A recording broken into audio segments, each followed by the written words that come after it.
आज का hello friends. आज का टाइटल है एस्ट्रो भट्टा पे कि ज्योतिषी उपाय। मतलब सबसे पहली बात तो मैं सबसे कहना चाहता हूँ ज्योतिषी उपाय पे this is the biggest scam in astrology. जो क्लासिक टेक्स्ट हैं, जो हमारे वराह मिहिर या आपके पराशर ज्योतिष के जो टेक्निक्स हैं, इसमें उपाय करके कोई चीज़ नहीं था। इनफैक्ट श्री राम की भी जो कुंडली बनी थी उस टाइम पे भी कोई वो नहीं था। महाभारत के टाइम पे भी कोई उपाय नहीं था। अगर कोई आपको ऐसी बातें बता रहे थे कि उस टाइम पे ये उपाय किया तो फलाना ये हो गया, so everybody is lying to you. सबसे पहले तो समझ लीजिए कि ज्योतिष जो है वो एक किस्म की मैथमेटिक्स है, जो कि स्काई पे प्लैनेट की पोजीशन को प्लॉट किया जाता है। फिर इससे काफ़ी ट्रिग्नोमेट्रिकली और मैथमेटिकली काफ़ी इन्फ्रेंसेस लिए जाते हैं, यानी कि उससे कुछ कैलकुलेशंस कंप्यूट किए जाते हैं और फिर उन पोजीशंस को और भी मतलब कि उनके मैक्सिमा मिनिमा और उनकी पोजीशन को और भी रिफाइन करके उसके रिजल्ट्स को प्रेडिक्ट करने की टेक्निक है ज्योतिष। ज्योतिष का मतलब ही डिवाइन लाइट होता है, तो इट्स ऑल लाइट बेस्ड।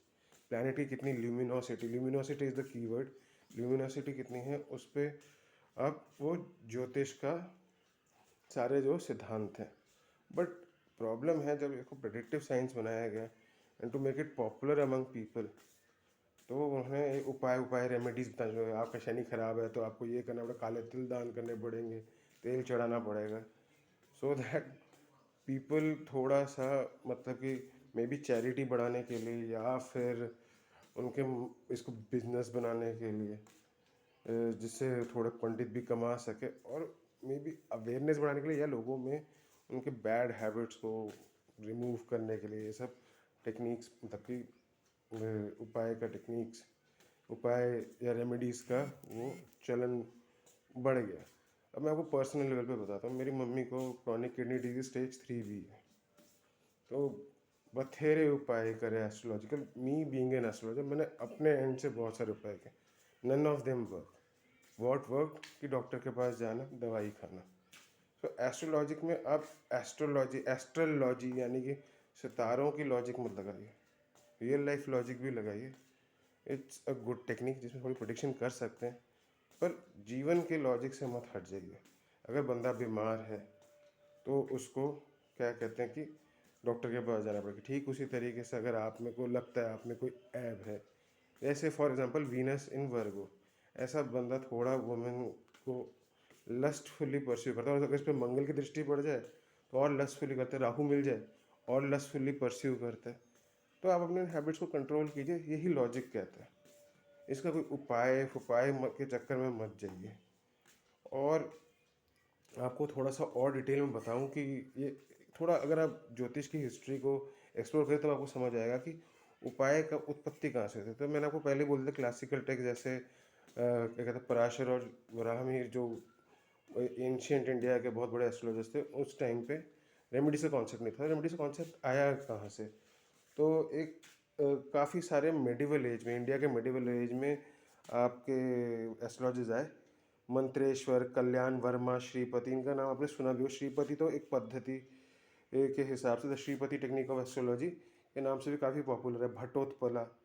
फिर आया कालिदास। अब कालिदास एक पोएट भी थे, बट ये वो वाले कालिदास नहीं है। ये कालिदास जो है ये मैथमेटिशियन थे। एंड यहाँ से रेमेडीज़ की शुरुआत होती है, जो कि 1300 से 1500 एडी के बीच में थे। तो इन्होंने उत्तरा कलामृत करके लिखी थी, तो उसमें इन्होंने काफ़ी कुछ एस्ट्रोलॉजिकल रेमेडीज़ के बारे में बताया था। फिर आफ्टर ये जो 1300 टू 1500 में जब भी इनकी एग्जिस्टेंस थी, मेरे को एग्जैक्ट डेट तो नहीं मालूम, उसके बाद जो भी नेक्स्ट एस्ट्रोलॉजर्स आते गए up to the greatest astrologer in the 20th century, B Raman या बैंगलोर वेंकट रमन। बैंगलोर इनका नाम है, जगह का नाम भी है, लेकिन इनका नाम भी बैंगलोर वेंकट रमन है। तो क्या कहते हैं इन्होंने रेमेडीज़ के बारे में बात करने थे। अभी के N Rao sir, the living legend of astrology, ये भी रेमेडीज़ प्रेडिक्ट करते हैं, लेकिन आप देखेंगे कि ज़्यादा ये रेमेडीज़ पे स्ट्रेस नहीं करते। एस्ट्रोलॉजी सिर्फ ये बताता है कि आपके जीवन में आपके साथ क्या होने वाला है, इसके सुधार कैसे करते हैं वो आप देखिए, लॉजिकली देखिए, बट कोई रेमेडीज़ नहीं बताता। It just gives you an imprint of life. So be content with that and don't stress on the upayas. Improve yourself as a person, and whatever is in your fortune as per astrology, उसको झेलिए तो नहीं कहूँगा, जिए उसको, आप live through it and थोड़ा सा अपने आप को क्या कहते हैं, improve your self as a human being. और ये नहीं कि आप में खामियां हैं, मेरे में नहीं है, मैं एस्ट्रोलॉजर हूँ, मैं अपने आप को सुधार लेता हूँ। मेरे में भी बथेरी खामियां, and maybe I might not even have a good ending also despite being an astrologer. बहुत सारे एस्ट्रोलॉजर्स गरीबी में मरे हैं, बहुतों के घर उजड़े हुए हैं। तो ये मत सोचिए कि उनको कुछ आपसे एक्स्ट्रा आता है। डिस्पाइट फॉलोइंग, उनको सारी टेक्निक्स आने की वजह से, एक्सपर्ट एस्ट्रोलॉजर्स 20 ईयर्स के, उनकी लाइफ सुखी नहीं है। तो माई इंसिस्टेंस, मैं आपको उपाय बताऊंगा, आप कहोगे तो मैं आपको उपाय बताऊंगा, बट एज सच वो काम करेंगे कि नहीं, आई डोंट गारंटी दैट। और आपको ऐसी और इन्फॉर्मेशन चाहिए एस्ट्रो रिलेटेड तो प्लीज़ देखिए एस्ट्रो भट्टा। बाय।